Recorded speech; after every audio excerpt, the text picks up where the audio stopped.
A lot of controversy surrounding this man and this statue since my story aired at 6. I had a number of tweets from people. If Ryerson students are offended, then they should drop out and go to another school. Someone else says, no effing way my kid is being made to learn Indigenous anything for an education that I'm paying for. And these kind of comments are not isolated. In fact, the Ryerson Student Union has been bombarded by hundreds and hundreds of messages with similar sentiments.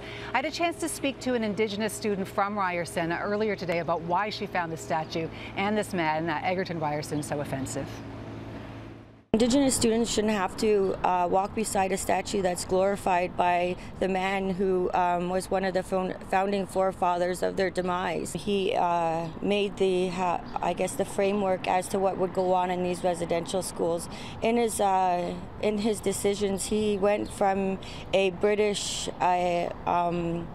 delinquent school for boys, so meaning like as somebody who was in trouble with the law or whatnot, this is how the school would be ran.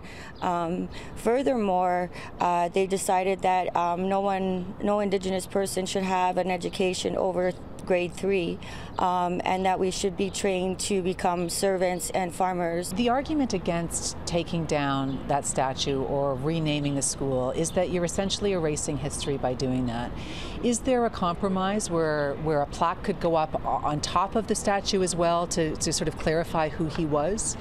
I think that would be a great start.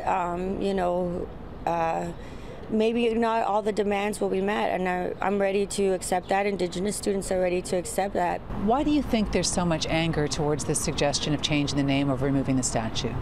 I think because the truth hurts. Some people don't want to acknowledge what has happened or think that they're a part of something that is really not fair to any Canadian.